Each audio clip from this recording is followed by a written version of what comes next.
Do you feel it in your bones? Maybe not that much.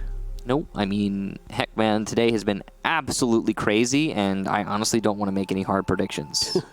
Like, Ints 7-0 Immortals. That's... whew. Unexpected, to say the least. Unexpected is a word. Embarrassing. Another one. They were embarrassed, I think is a good way of putting it. So... Also, good job to Ints. Gotta say, again, very impressive. Anyway... Latin America hates Thatcher today. 3 matches with Thatcher being banned of the 4. That's true. Very odd to see, but Nomad, not a surprising one at all. I mean, Thatcher's not a crazy ban by any stretch. It's definitely a viable, smart ban. It's just you don't usually see him this often banned. So frequently, I think is the way of putting it. Yes. Valkyrie is a sensible ban on Consulate, given the run-out potential. And since there's no Nomad, well... You ban a Nomad, and what can you do? You can run out with greater impunity. With a Valkyrie gone, your information to run out on not going to be anywhere near as prevalent. They just kind of balance themselves out. Like, yep. That's exactly what they did, Michael. BD banned the Nomad to allow for runouts, and then banned the Valkyrie to hurt the runouts. It's kind of weird. I mean, they obviously they just don't want to play against those operators. I get it. On Consulate especially, Nomad is... going to give you more, or banning Nomad's going to give you more freedom as a defensive team, and the banning the Valkyrie is like, if you're not trying to incorporate the Valkyrie into your defense, then heck yes, get rid of it. Or if you're just straight up afraid of theirs, same story. Get rid of the Valkyrie. So it's gone. Echo is if I'm not mistaken, it's been banned it's been banned every match today. So that is just typical Latin America, though, from what we've seen. This is the first time we will have no Mira banned today. So cool, neat. Fun. I don't think she'll be played an excessive amount, though. Maybe a little bit here and there. You know, like if you're basement roaming and you want to roam... holding the basement, roaming main floor, bring a Mira. Or holding top floor, you want to hold the admin office a little bit longer, bring a Mira. But not the case in the first round. Let me say that. I mean, like we've said time and time again, when Mira doesn't get banned, it doesn't necessarily mean that teams will play her, because a lot of teams practice without her because they're assuming that she's going to be banned, yada, yada, yada. So, yeah. Who knows? So, with Ninjas in Pyjamas starting on attack, even though the thing at the top is backwards, but that's okay. Black Dragons is actually starting on attack, not Ninjas in Pyjamas. Black Dragons are the team in blue. Ninjas in Pyjamas are on You're right. defense, so it's the wrong way around. Pay no attention. Pay no attention for the time being. On defense, up top, on the console office, the very highest site, the only site that's actually on the second floor, so they've brought an interesting amount of tools. Now, Mozzie has actually been played quite a bit so far today. I think more than every other region, and...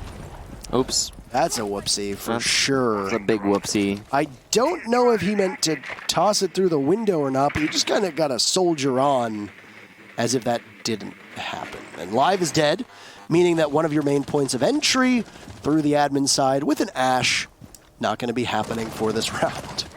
All right, so the overlay is fixed. So that's good, but also Black Dragons having lost a player for free, not good. Well, if you're Black Dragons, they have adjusted their strategy. It looks like after that. Wait, so they killed one of their players, then they decided to rotate because of it. That's a little bit weird. But that's what they're doing. They have completely fallen off the admin tank, and they're going for a CEO push now. Pino is all alone on the east side of the map. He's just waiting. He's got Psycho there on the Mozzie drone, just also waiting, but there's nobody over on Visa's side. So Black Dragons on the roof, just waiting, but who knows how much of their strategy is gone with Live not being there, you know? I mean, you got Hugzord and PZD, who can both act as your main entry without an Ashe on the board. We've seen both Twitch and Zofia be two of the main entries for teams that don't run Ashe. Yeah, well, I mean, having an Ashe and Zofia also is worth noting. You don't often see both of them brought.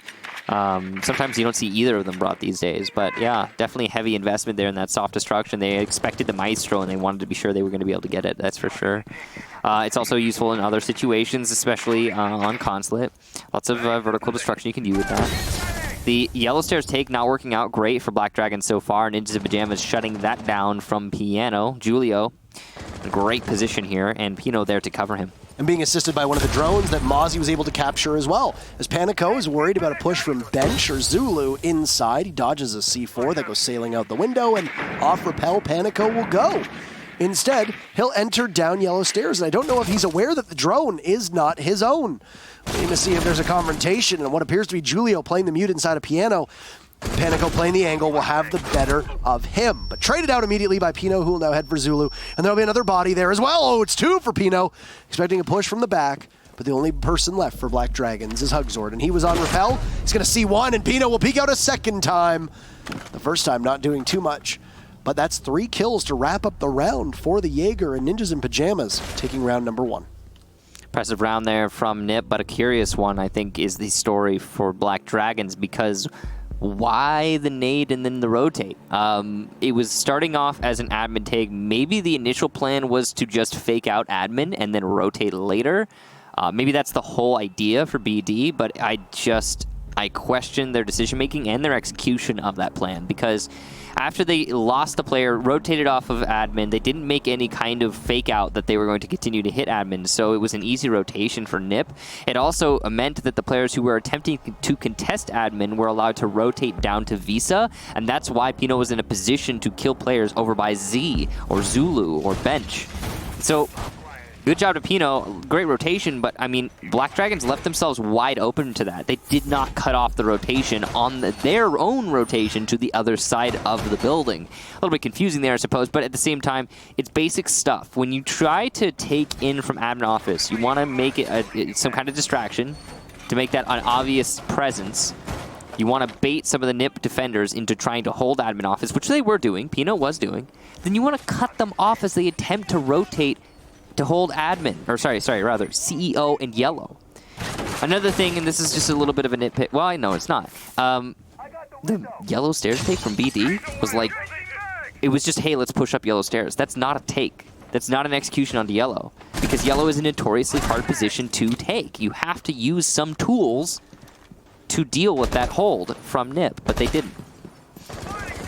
Just a weird overall round from BD.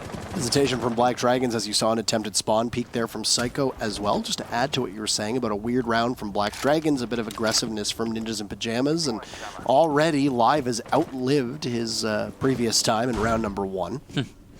As he will join the rest of his team, and it appears to head on over towards admin as he had spawned over by the garage.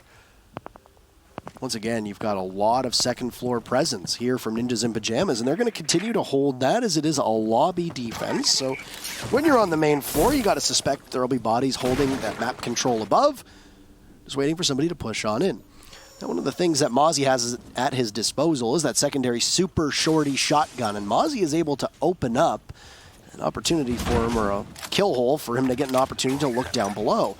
Kamikaze is being continuously harassed as this drone from Black Dragons is having a great degree of trouble getting on in. Kamikaze will go prone under the window, shotgun barrel out, and that's an insta-kill should somebody from Black Dragons attempt to challenge this. I think very wisely Kamikaze has fallen off, though, and Live will now go to the upside-down rappel to try and figure out if he can see exactly where the mute is. Kamikaze isn't really giving him all that much. He's still playing very carefully around that window, and he manages to do all but 1 HP to Live. Talk about getting away by the skin of your teeth. But the mute is gone. Down goes a C4 as well. And while Pino takes out Panico, they'll trade operators, both SAS operators. You have Live still very far below. Hugzord attempted to get that plant down, and there's Psycho to gun down Live.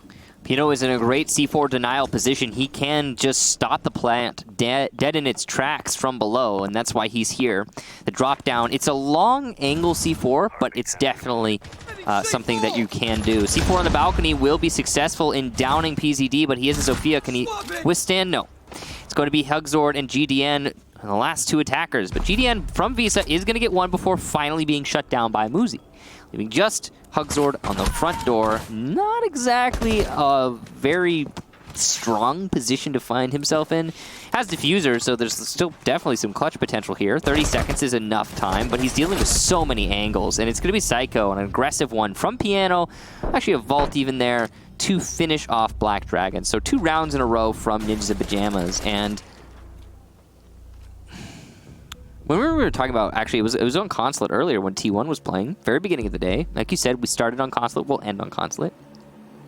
And the really big point of focus was T1's lack of any kind of attack strategy. We're seeing the same thing here from Black Dragons because it seems like they have a better idea of what they're trying to accomplish, what they want to do, but the execution leaves something to be desired. Take admin office.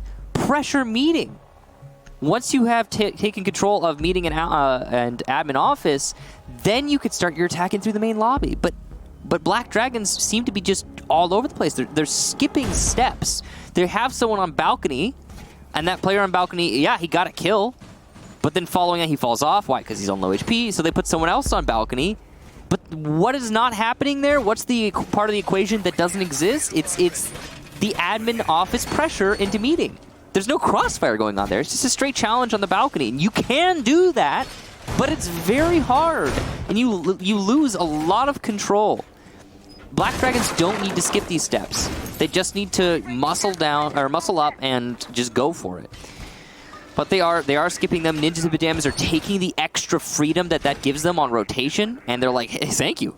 We'll take that. Yeah, we're much more comfortable now. It's very similar to what we saw in the FaZe Red Devils match, is that there are only 3 kills combined for Black Dragons over those 2 rounds. Yeah. Tighten that up at some point. I think at this point in the previous matchup, Red Devils had 2. Yeah, so it's similar, but it's certainly not the end. I mean, we always talk about it. Oh, wow, is this this is interesting. Oh, wow, it almost cost GDN his life. The mirror window actually working out here for Muzi. How is he not dead? How is nobody capitalized, Michael? And it's a down there as well. Hugzor gets 2 from Yellow Stairs. It seems to be a rush strategy here from Black Dragons. Panico also eliminates Pino. So it's full control of Yellow and Garage. Cycle will take down PCD. Punishment here from Ninjas in Pyjamas, and the plant has been denied as Hugzor has had to come off to cover himself. Though Kamikaze is going to eliminate Panico. It's just a 2 versus 2 now. The planter is in sight but cannot plant because no one can cover. The retake is being allowed for Ninjas in Pyjamas due to poor time management here from Black Dragons. They have the control, they need to use it. If there's any 2 people I want to be left alive in this situation, it's Psycho and Kamikaze, but Hugzord's position is not known to either. If he falls off here, he'll be spotted, putting the Maverick of GDN in a 1v2. Guarding that diffuser, he'll watch over it like a hawk. He sees the Jaeger and will tussle before going back in, but he'll be pushed off by the smoke. The telltale signs as Kamikaze looks to be able to do it. You've got the Maverick to have to come on in, but this will be very easy. A ninja defuse for Kamikaze, and it falls just short for Black Dragons. As you gotta love it, the Jaeger's play of Psycho on the stairs scares the Maverick and doesn't allow him to go on in, as it's a 2v1 that allows you to get the disable off. And Nip, despite that rush strategy that seemed to work out quite well for Black Dragons, it doesn't really go much farther than just getting that diffuser down. That was the most off-tempo round we've had all night. That was very weird. The initial entry into Yellow Stairs, okay, they did get the kill eventually on the player inside a garage, but it took them a solid 10 seconds, and he was able to punish them. The Ash was downed by the shotgun blast there, and yeah, okay, there were 2 entry kills from the IQ of Hugzor. He managed to do a lot of damage from Yellow Stairs, and he even got in to start the plant. But despite all the control that Black Dragons had, and they had so much, they couldn't get the plant down. Ninjas in Pyjamas punished Black Dragons, and you know, it's funny because Black Dragons didn't know this, but they had full site control and no reason to worry about a denial of the plant for a solid 30 seconds. Nip had to rotate back. They had roamers. It was a far out roam strategy from Nip, and a good call for Black Dragons to go for a rush in that situation. But they didn't use their advantage, and by they, I mean BD. They didn't use their advantage to the fullest, and because of that, couldn't get the plant down fast enough. Because of that, allowed, like you said, 2 of the best players to have in that situation alive late in the round for a clutch, Kamikaze and Psycho. They allowed those 2 players to retake and win the round out. I mean, at the end of that round, it was gas canister on Yellow Stairs, right? And then it was also, yeah, okay, he was flashed, but it was the easiest pre-fire of that Jaeger's career. It was, you just spray, man. You don't need to stress it. You just spray. Your teammate is sticking the diffuse disable, and all you need to do is hold one angle to keep that around. So, I don't know. It's just curious round, for sure. But do you think this is going to slow Black Dragons down now, though, if they want to push in? Because they've gone for broke a couple times and it has never really paid off for them. I think there's going to be greater hesitation here? Well, after that pick from PZD, you could bet your bottom dollar that there's going to be a little bit of, maybe hesitation's a word, trepidation another, to describe what I expect out of BD at this point. We've seen a lot of teams slow down today when they start to get into these kind of... What is that? Panico going to vault in through the balcony, and now he has control of meeting. I guess I was wrong. A great assertive play there from the Capitao, using the information he had to his advantage. I think that was more Psycho missing, if you really yes. look at it. What a shot from Pino through the wall, taking out the remainder of the Capitao. Your own set of smokes go down, and with it, you've lost so much time. 1 minute and 40 seconds, just over the halfway mark here.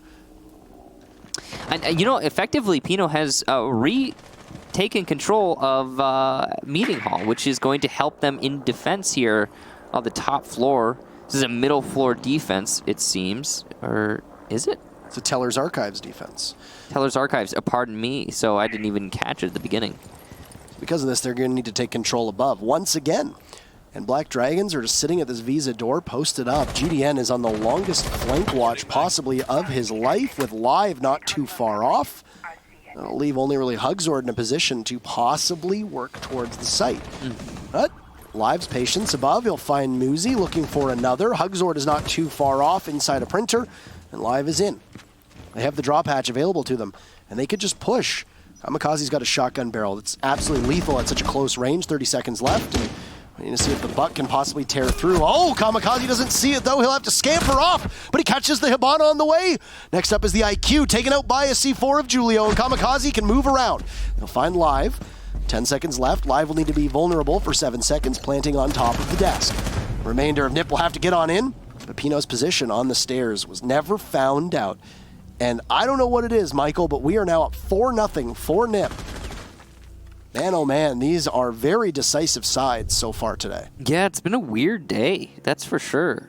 That round, though, for Nip, well done. Black Dragons almost made it work. I like Panico's vault there on the balcony. Well, I mean, I don't know if I like it. We should have been easily punished. It should have been shut down straight up. But it worked. It worked. So you could give him some credit for that. However, it worked. It was fleeting. The success that Black Dragons had in that round was very limited. And I do think, again, that this has been a kind of a reoccurring theme with BD and a lot of teams today, actually, where there hasn't been a lot of teamwork, a lot of refrag, a lot of let's work together to take a certain location and then move from there.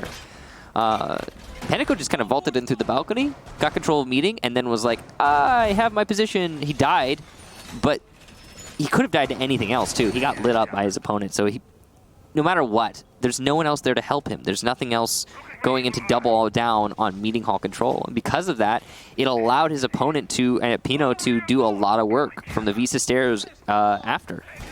He was able to deny the plant later in the round because so little attentiveness was paid to Meeting Hall and Visa stairs.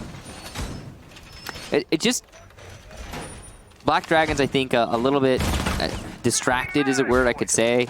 I could use to describe how they've been playing today. So far, at least. I don't know if it really fully kind of paints the picture, because it's a very complicated thing, the way that we've been seeing BD play. You see a lobby defense here, so once again, Black Dragons will try to head to that second floor. They've had some troubles in the past, even though GDN spies the pest and knows that it can get shot out as it's just going to sit on the door frame. Quick note, a Mozzie and a Mute, that's such a pain for droners. Trying to deal with that, and there's a Thatcher ban. Keep that in mind too, right? Yeah, and there's Ninjas in Pyjamas who banned Thatcher, likely for that specific reason. Yeah, because it really does add up. You know, Twitch either being brought, which could have been used here. Black Dragons did have Twitch for 1 round, and then you also have a pulse on the board for Ninjas in Pyjamas, which means that that's another gadget that you're not going to have to worry about getting disabled with an EMP. So Nip are really taking advantage of this ban and utilizing it to the best of their ability. And because of this, Black Dragons have struggled to be able to move after they've gotten an opening pick or two. They're going to get an opening pick here on Pino. You've got Panico upside down. This is a very difficult shot for a defender to make. On Spiral Stairs, they see another. It's the Legion. And just crossing on over. Panico will send out an asphyxiating bolt and look to try to catch the Legion, but right into the waiting arms of PZD. And Black Dragons have managed to take out 2 members of NIP in the first half of the round. This is what they're going to need to continue to roll on. But keep in mind that as long as Kamikaze and Psycho are still alive, you got a fighting chance. Well, Psycho's dead, but you still got Kamikaze, so you're halfway there. Here we go, Black Dragons. You love to see this great execution of these tools. Kamikaze is going to punish them, though, as he takes down Panico, so no more Capital utility. He used one of his firebolts, but he still had plenty left in his pocket. Now, it's gone. Kamikaze with a C4 is going to be able to play downstairs to deny the plant from the main lobby. Through that drop down, Muzi up here in the connector will eliminate live. He wasn't droned out. And why? Mute jammers and pests. So that combination really working out well for Ninjas and Pyjamas here upstairs. Excellent. Muzi on Mozzie. I just figured that out. Excellent patience now, but there's nobody near the Visa stairs where Muzi is sitting, and he's going to need to move at some point. Kamikaze will come on over towards the Visa stairs, and Muzi's position will be given away, but no, he finds PZD. He's got 2 kills for his trouble. And now, once again, an advantage that was in favor of Black Dragons has all but slipped through their fingers. And you can hear the clock start to go. Julio inside of sight, just watching patiently, very patiently, as marks go down, and there will be some vulnerability from Hugsword, and it's going to be a 3rd kill for Muzi, who from above is just finding them all, and Julio shuts down GDN, so the mid-round for Black Dragons goes disastrously in comparison to their entry, and Ninjas and Pyjamas outclass them every step of the way for their 5th round in a row, and the very final defense now for NIP, with them perfect so far in this match. Well, it can't be tellers. It can't be the middle floor. Where will it be? It looks like top. Alrighty then. So, final round, top floor for Ninjas and Pyjamas. So far, Black Dragons have shown some promise. They've given us a lot of really cool executions onto some locations, getting some picks here and there that are, impressive. But they have not shown us one true, fully continuous good execution. Not one. Good parts of executions, though. Some really great moments from BD. It's just been an overall, in a full round, it has been a struggle for Black Dragons. And a big part of that is, there's just little steps being skipped. Okay, yes, the Mozzie and the Mute makes it really hard to drone connector, but if you have not drone connector, then you need to assume there is a player there. That is just basic information gathering in Rainbow Six Siege. If you don't know, you assume there is going to be a problem. So, the fact that Black Dragons just assumed otherwise, they thought that there wasn't someone in connector, cost them that round. Period. Muzi had a really good round individually. Because he was left to his own devices, and he managed to fight his way out of that spot. So good job to him. Props. But now we're looking down the barrel of a flawless half for Ninjas and Pyjamas. And boy, wouldn't that be a surprise. Oh, wait. No, it wouldn't. The way that today has been playing out, it just seems like the norm. I think you nailed it on the head when you said last round, Mute and Mozzie on the board means that you're just going to have such a miserable time being able to maneuver around that. And Consulate's always been a very friendly map for Mute play. Think back to Season 6 when it was Penta who would establish a presence on the 2nd floor with a bunch of Mute jammers and just hold that down. So long ago. And now you think about it, it's still the same. Because Consulate is such a long but narrow map, there's a ton of little doorways that a Mute jammer or a pest can stop your drone from getting through. And without a Thatcher on the board, you are very limited as to what you can do to take care of those. Well, it's one of those tools that persist due to being, they're still useful. And when I say tools, by the way, a tool is effectively a part of a strategy. A tool is like, okay, we want to open server wall, well, then we need to use these 3 things to do that. A tool is like, we want to take admin office, well, we need to do it this way. That's a tool. Mute jammers to assist a roam is in effect a tool. It's just a way of doing things. It's a part of the strategy, like I said. Pino going to be trying to hold on to the admin office here. This is a very old way to play this from the northeast corner. The reason it's old is because there are a lot of ways to deal with a player in this position. It's a well-known location, and there are ways to counter it, like I said. But 2 frag grenades used by Live, neither of them effective. Not a single point of damage dealt. So the fact that he has used those up, that would be your typical way of getting the Jaeger out of this position. In the meantime, instead, you're going to have to use cap-tail bolts and flashes, which is not very efficient. Live's just going to go for broke, but you can hear the tracers, and oh no, Live's in a lot of trouble, as it's going to be Pino hitting the deck. But he had PZD watching his overseer, and he'll find Psycho as well, so 2 members of NIP falling very quickly. There's still a minute to go. Ninjas in Pyjamas will have to ride this one out to try and put together the perfect half. We've seen 2 of them so far today. There's INTZ and FaZe, who both have them to their name. Will we see a third? Well, as we said, the man who you always want to watch is Kamikaze. He was integral at being able to stitch together the remainder of Ninjas in Pyjamas' defense. Great timing for him to throw out a smoke if there were more, but no, there's only 1 available. I was now going to wait for a possible Maestro to pop on up as Kamikaze sees 1 outside, but no, he misses on Panico. And that might be it for Nit's chances. C4 from Julio goes off, but he's under fire from too many different angles for him to contest with. Down goes Julio, and now it's all on Muzi. He's going to need to capitalize. Oh, and he finds 2! But he's going to run out of time as the diffuser goes down. Amidst the smoke, he'll have to look for another at long desk. He'll go fishing, and there's a drone on him. He's going to have to keep moving, and he's going to watch the windows, too, if he needs to. Surveying the angles. He frets that there may be somebody on spiral stairs, but he doesn't have more than 1 site to go with. Might be also starved for information.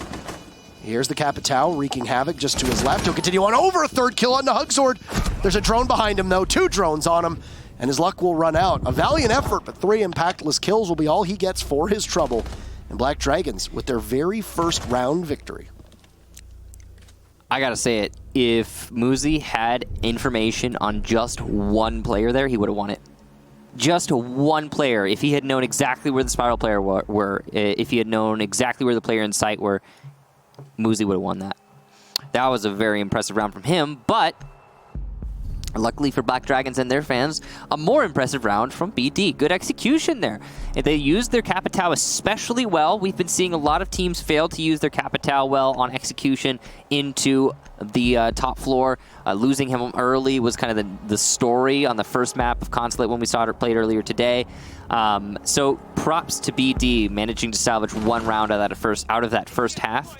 But obviously, the more important thing is the fact that Ninjas in Pyjamas gave away 2 kills early on. It was Pino and, I believe, Psycho in admin office. You do not need to contest admin office that aggressively in this day and age. It is often not done because it is so... You're so vulnerable. And that, I guess, is maybe a little bit of overconfidence kind of bleeding through there for NIP. And they got punished.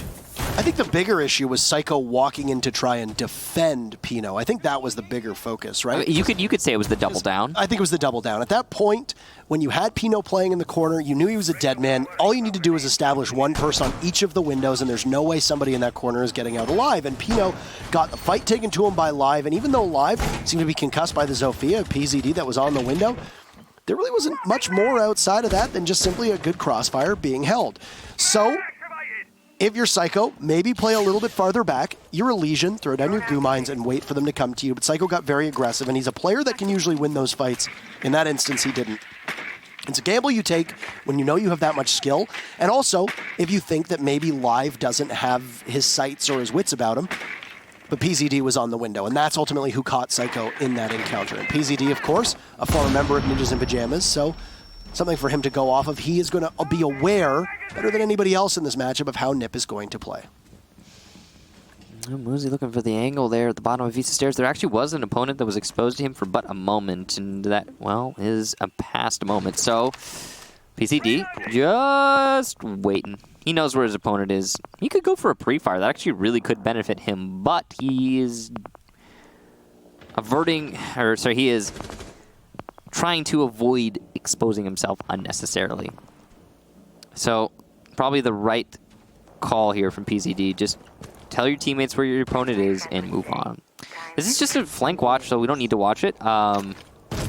Good job to Muzi doing his duty as the Ash and, you know, trying to open up the bathroom to try and force any potential roamers down to the site. It's going to be 1. In fact, I believe it's Hugzord playing that position. Really don't need to watch that. It's a flank watch. I want to know what's going on over by this site. I do really. It seems like, I'm not sure, but it seems like Ninjas in Pyjamas have taken control of Piano. I'm not entirely certain about that, though. This might end up being their undoing in terms of the clock right now, as you've had an awful lot of quote-unquote nothing happen for 2 minutes, with Live being the only person that isn't at full HP. But look at this. Bathroom still hasn't been closed out just yet. You're going to have GDN expend one of those toxic canisters before he scoots off. Nip is aware of this, and they're going to continue to march on as they've opened up the bathroom, utilized the X-Karos to do so.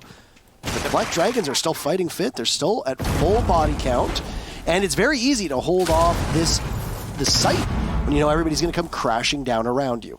With the little HP that he has left, or at least half his HP, Live is going to move up, take the fight to Muzi. He'll win it and continue on, just so nobody from Nip can possibly come and refrag. And Live will instead head back to the main lobby, maybe willing to catch somebody from Nip who's going to be positioned on that first floor. Live moving now over to Piano. He's in the bathroom. Panico takes out Psycho, and Black Dragons, all right, they got something working. They'll add to it with Panico.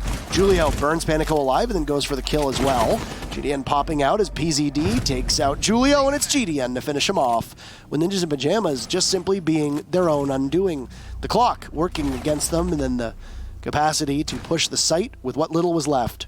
It eluded them, and Black Dragons will pick up their very first win on defense and their second in a row.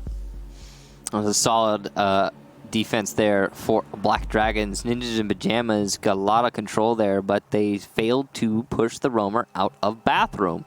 Because they failed to do that, they ended up just kind of, I don't know, wondering what are we supposed to do about this problem? What I'm really curious about is what happened with those Hibana X-Karos. Because if the Hibana X-Karos had gone off, which it seems like they hadn't, though we didn't see in the end, if they had gone off, the ability for the roamer inside a bathroom to persist would have been very low, or it would have been very limited, I guess is a better way to put it. And it seems like, again, they hadn't gone off, probably stopped by somebody from Yellow Stairs, though, again, cannot be sure of that. Because of that, that player inside a bathroom was allowed to continue to play there, and since he was allowed to continue to play, well, Ninjas in Pyjamas had serious trouble starting their attack. They eventually did get control of Piano, but very late in the round. And Black Dragons had so much going for them at that point. It was really hard for Ninjas in Pyjamas to kind of stop them, I guess. A very aggressive play as well by Live up on Visa's stairs. And the fact that he was not punished for that by Muzi, truly unfortunate for Ninjas in Pyjamas. And well played to BD. Notice the change in operators for Nip. That is a scream for me. The way that they switch onto the Jackal and the Lion, they do not want to deal with variability on the side of Black Dragons. They're just like, none of that. No more. Could make a swift one, too, as there's no mute for Black Dragons, so there's no real deterrent for Lion's ability, and the only thing that's really going to stop you as you march forward will be those goo mines from PZD, providing that he can get all of them down. I don't know how many bodies are being spotted by Muzi here on his drone, but we saw at least the legs of what appeared to be 2. Just a punch hole in the window, but the glass hasn't been shattered just yet. Pino holding this very tight angle. You know, the thing is, if he starts spraying on that, the odds of him actually getting the kill are very low. The recoil is going to take his bullets away from him, no matter how well he controls the recoil. It's too tight of an angle. He could get some damage into someone playing at the top of yellow if he holds this, but it's you know, it's not going to be a kill in all likelihood. Speaking of, Hugzord's going to eat some damage there, but he is a dog. GDN also taking some fireball damage, but he'll rotate into bathroom and stay alive. He can be healed up as well from Hugzord later on. And he's going to be able to hold Yellow Stairs thanks to these gas canisters. EE1D comes out, but Lives is going to take down Psycho, so the Jackal of all operators is gone. Things are looking good right now for Black Dragons, and Live is going to continue to punish Ninjas in Pyjamas. This player, technically newer to the roster, has been doing really well for Black Dragons so far. He's been doing his job effectively, as has both Pino and Muzi. They've been keeping lockstep with Kamikaze and Psycho, and those two very annoying operators that a lot of people don't like dealing with in Jackal and Lion. Well, they didn't really work out as effectively as I think that Nip were anticipating.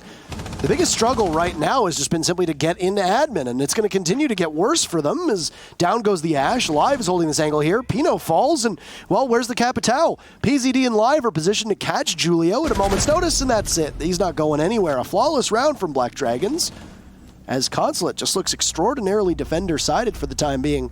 These two teams keeping pace with one another, and Black Dragons have now 3 in a row and have broken the momentum of Ninjas in Pyjamas. Now, I believe that Live joined the roster the 7th of this month. Wow. So that's he's really fresh here. Could be mistaken about that, but that's my research has turned up. So, having him come in so recently and be so impactful is truly impressive. You gotta hand it to him. He, over the last 2 rounds especially, he has really shined on this roster. Now, that's 3 in a row for Black Dragons, following the 5 in a row from Ninjas in Pyjamas, and NIP have been unable to really get their feet back on the ground, especially since they have transition. It seems like defense is the favored side here right now on Consulate, despite its history being a fairly well-balanced map. Just so happens this is the case with how these teams match up against each other, and that is not terribly abnormal. And we've seen a lot of times where just the way the teams match each other and the way the operator bans turn out just offers a particular one-sided affair when it comes to the actual defense or attack dynamic. Now, Black Dragons going to be going to the middle floor here. This, I think, is an opportunity for Ninjas in Pyjamas. Middle floor is not necessarily a bad site, but it is one that you can play in this very specific way.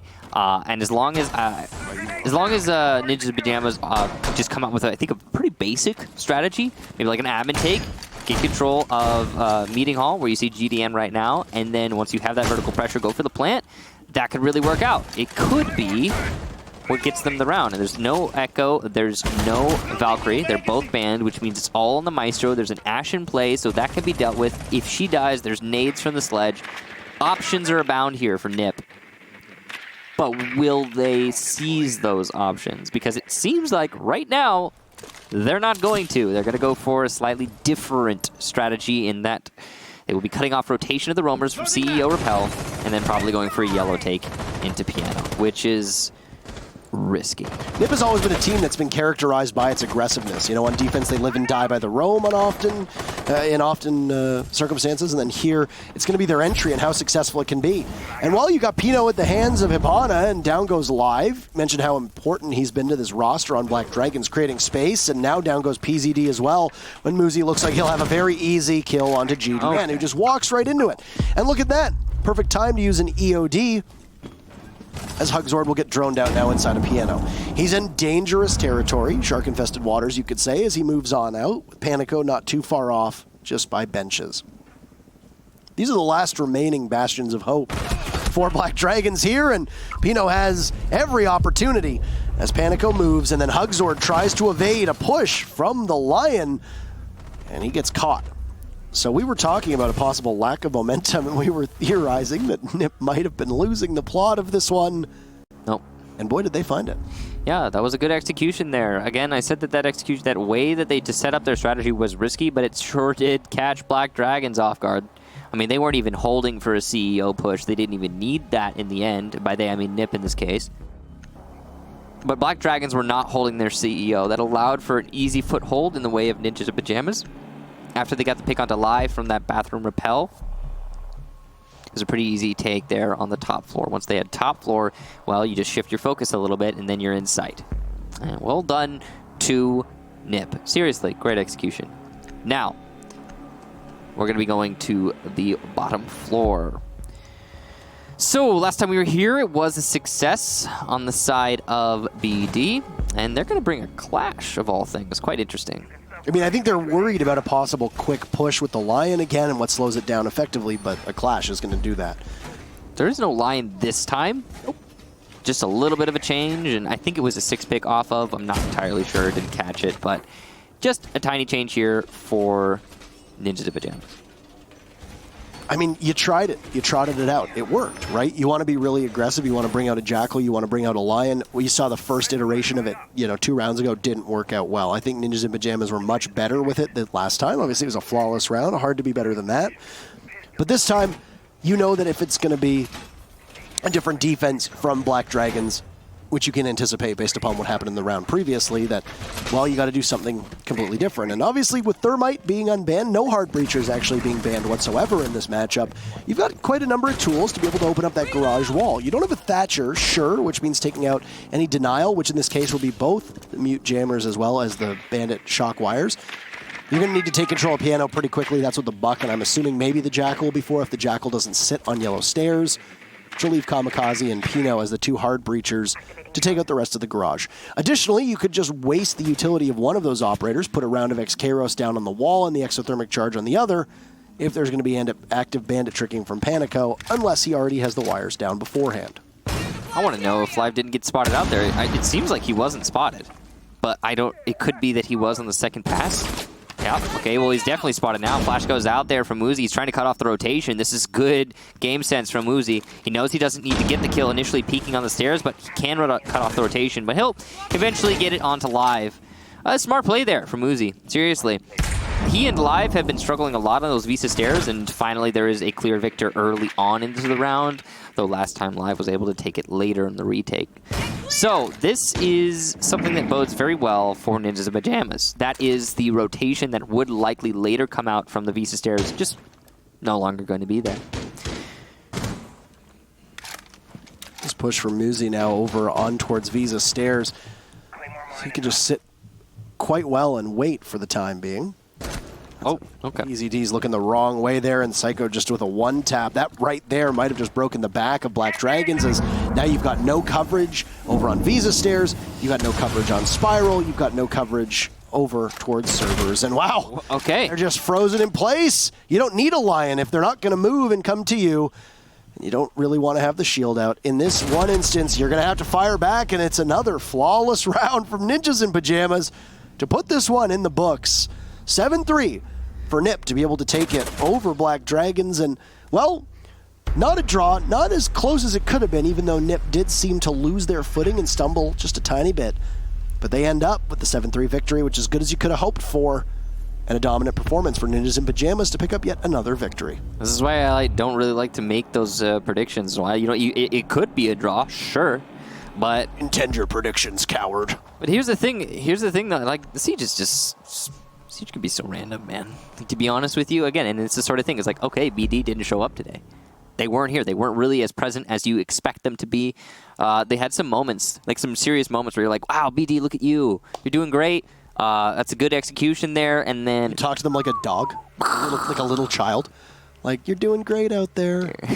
You're doing really good at the way that I say it, it sounds like I'm trying to say it like that, but I never intended that way. I mean it like sincerely. That. Yeah, no, I know. That's just my voice, man. I have one of those voices. I mean it sincerely. You know, we had some moments there where Black Dragons were like, wow, look at you. You're executing well. You're making it happen. But it just all starts to fall apart. And it's unfortunate when you see that sort of thing, especially if you're a BD fan, but their overall, I guess the match it didn't seem like BD was fully present. Though they had some really impressive stuff. I'd say that was the story of today with the exception of our first match, in which Liquid narrowly beat out Team 1. The rest were all pretty lopsided, and we'll bring up the standings now just so you can see what that leaves the state of Latin America in. Well, Ninjas in Pyjamas, with round differential, will take the lead. FaZe Clan in second. It pushes Team 1 down, interestingly enough. And then you have this jam going all the way down toward the bottom. And it's kind of strange to see Immortals in 7th place, but today they got absolutely smoked. Ints defeating them 7-0. And that's kind of what happens when you get blown out that badly. Now, keep in mind that the first primary tiebreaker of the standings ends up being a head-to-head matchup. But because we're still really early in the season, obviously no two teams have played each other twice, so right now round differential is going to be the major difference maker. Fun fact, in the last 3 matches, we had a total of 5 attacking round wins.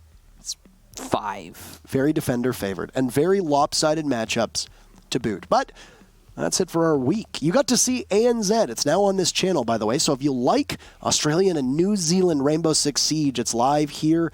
Make sure you tune in. Follow our socials as well, most importantly on Twitter at ESL Rainbow 6. Other than the qualifiers for Raleigh and Go4s this weekend, we're going to be off until we return on Monday for, once again, 2 EU playdays, 2 Latin America playdays, and 2 North American playdays next week. Plenty of Siege and wall-to-wall coverage on behalf of our production team and all the talent and the players. Thanks so much. Enjoy your weekend, and we'll see you in a couple days.